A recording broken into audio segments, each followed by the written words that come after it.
بسم اللہ الرحمن الرحیم۔ امید ہے کہ آپ تمام لوگ خیریت سے ہوں گے۔ دوستو، اگر آپ کو حضرت امام حسین رضی اللہ تعالی عنہ سے سچی محبت ہے تو آپ اس ویڈیو کو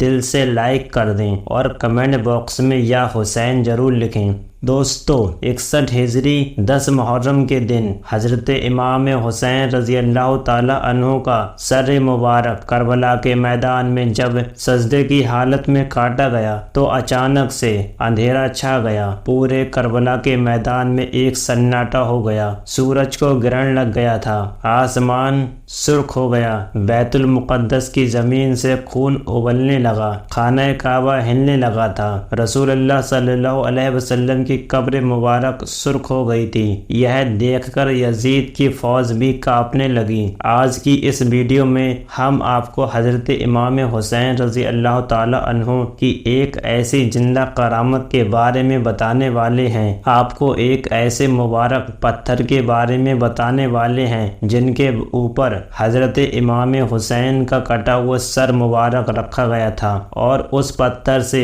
ہر سال 10 محرم کے دن خون بہنے لگتا ہے، اور یہ پتھر 10 محرم کے دن پورا خون سے سرخ ہو جاتا ہے۔ حضرت امام حسین کی ایک ایسی زندہ کرامت جس کو دیکھ کر آج بھی لوگ حیران اور پریشان ہو رہے ہیں۔ اس ویڈیو میں ہم آپ کو اس پتھر کی پوری جانکاری دینے والے ہیں، اس لیے آپ اس کو آخر تک ضرور دیکھیں اور اپنے دوستوں میں ضرور شیئر کریں تاکہ اور لوگوں تک یہ ویڈیو پہنچ جائے۔ تو چلیے دوستو، شروع کرتے ہیں آج کی ویڈیو۔ حضرت امام حسین رضی اللہ تعالی عنہ کی فضیلت اور مرتبہ کا اندازہ ہم کیا لگائیں گے، جن کے بارے میں خود رسول اکرم حضرت محمد صلی اللہ علیہ وسلم نے فرمایا ہے کہ حسین مجھ سے ہے اور میں حسین سے، جس نے حسین سے محبت کی اس نے مجھ سے محبت کی۔ آپ صلی اللہ علیہ وسلم نے ارشاد فرمایا، حسن اور حسین میری دنیا کے 2 پھول ہیں، مگر افسوس آپ کے اسی پھول کو یزید نے 10 محرم کے دن کربلا کے میدان میں بے دردی سے اور ظلم و ستم کے ساتھ 3 دنوں تک بھوکا پیاسا رکھ کر شہید کر دیا۔ دوستو، 61 ہجری کو کربلا کا یہ واقعہ ہوا جس میں حضرت امام حسین اور آپ کے عزیزوں کی شہادت ہوئی، اور اس بات کا ذکر حدیثوں میں بھی ہے کہ عاشورہ کے دن آسمان بھی خوب رویا تھا اور اس دن آسمان سے خون کی برسات ہوئی تھی۔ کتاب میں جعفر بن سلیمان لکھتے ہیں کہ اس دن خون کی برسات اس طرح سے ہوئی تھی کہ اس کا اثر مدتوں تک اور دروازوں پر دیکھا گیا، ہر چیز خون سے سن گئی تھی۔ اس وقت خون کے بعد بصرہ، کوفہ، سیریا اور خراسان بھی پہنچی، اور ہم کو یقین ہو گیا کہ اللہ کا عذاب نازل ہو چکا ہے۔ دوستو، جب حضرت زینب کو یزید کے محل میں قیدی بنا کر لے جایا گیا تھا تو وہاں پر بی بی زینب نے خطبہ بھی دیا تھا، جس کے آخر میں حضرت زینب نے کہا تھا کہ تعجب نہ کرنا اگر ہماری اس مصیبت پر آسمان سے خون سے اگر ندی نالے بھر جائیں تو تعجب نہ کرنا۔ جب حضرت امام حسین کا سر مبارک نیزے پر آیا تو آپ کا کٹا ہوا سر بھی قرآن پاک کی تلاوت کرنے لگا۔ اس کے بعد ظالموں نے آپ کے کٹے ہوئے سر کو نیزے پر رکھ کر کوفہ اور شام کی طرف لے گئے، کیونکہ یہ یزید کا حکم تھا سر حسین کو کاٹ کر میرے محل میں لایا جائے۔ دوستو، شام میں ایک جگہ ہے جس میں ایک شخص کی درخواست پر حضرت امام حسین کا کٹا ہوا سر ایک رات کے لیے اس میں رکھا گیا تھا۔ اس خانقاہ میں ایک جگہ ہے جہاں پر امام حسین کا سر مبارک رکھا گیا تھا، اس کے پاس ایک سنگ مرمر کا پتھر بھی لگا ہوا ہے جس پر انگریزی میں کچھ لکھا گیا ہے۔ دوستو، اس خانقاہ کے راہی کو جب یہ بات معلوم ہوئی کہ یہاں پر ایک قافلہ رکا ہوا ہے اور انہوں نے اللہ کے رسول کے خاندان کے زیادہ تر مردوں کو شہید کر دیا ہے اور جو زندہ بچے ہیں ان کو قیدی بنا لیا ہے، اور ان کو یہ لوگ یزید محل تک لے جا رہے ہیں، تو یہ سن کر وہ راہی اس قافلے کے پاس پہنچا اور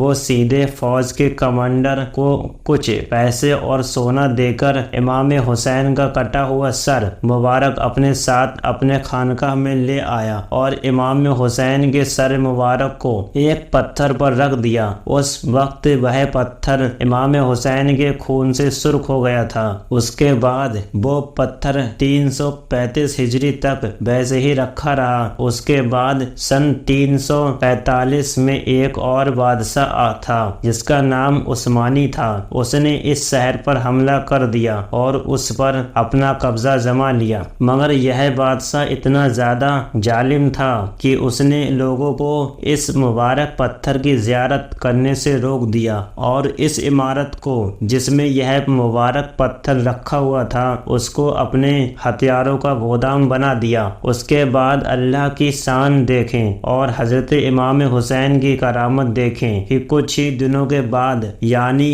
20 محرم 347 ہجری کو اچانک سے اس عمارت میں ایک زوردار دھماکہ ہوا اور یہ عمارت پوری طرح سے جل کر خاک ہو گئی، مگر یہ پتھر بالکل محفوظ رہا، یعنی کہ اس مبارک پتھر کو کچھ بھی نہیں ہوا، یہ ویسا کا ویسا ہی واپس مل گیا۔ اس کے بعد لوگ اس مبارک پتھر کو اٹھا کر مسجد زکریا میں لے گئے جو حلب میں ہی موجود تھی، مگر کچھ ہی عرصے کے بعد اس پتھر کو واپس اسی عبادت گاہ میں پہنچا دیا گیا جہاں پر یہ پتھر شروع میں رکھا ہوا تھا۔ اس طرح سے یہ مبارک پتھر واپس اپنی جگہ پر آ گیا۔ اس کے بعد ایک جعفری اسلامی نے اس عمارت کو اس کے پرانے انداز میں پھر سے تعمیر کروا دیا جو آج تک قائم ہے، اور آج بھی وہ مبارک پتھر اسی عمارت میں رکھا گیا ہے۔ دوستو، اس مبارک پتھر کی خاص بات یہ ہے کہ آج بھی اس پتھر سے محرم کی 1 تاریخ سے لے کر 10 تاریخ تک یعنی کہ 10 دنوں تک خون بہتا رہتا ہے، یعنی کہ خون نکلتا رہتا ہے اور یہ پتھر خون سے سرخ ہو جاتا ہے۔ ان دنوں میں اس پتھر کو دیکھ کر ایسا لگتا ہے جیسے اس پتھر کو کوئی گہرا زخم لگا ہو، خون کے قطرے پتھر سے نکل کر بہتے رہتے ہیں۔ دوستو، یہ حضرت امام حسین کی زندہ کرامت ہے کہ اتنے سالوں بعد بھی آج بھی جب محرم کا مہینہ آتا ہے، جب محرم کی 10 تاریخ آتی ہے تو اس پتھر سے خون نکلنا شروع ہو جاتا ہے اور یہ مبارک پتھر خون سے سرخ ہو جاتا ہے۔ دوستو، اگر آپ کو حضرت امام حسین رضی اللہ تعالی عنہ سے سچی محبت ہے تو آپ اس ویڈیو کو دل سے ایک لائک کریں اور کمنٹ باکس میں یا حسین ضرور لکھیں۔ ملتے ہیں نیکسٹ ویڈیو میں، تب تک کے لیے خدا حافظ۔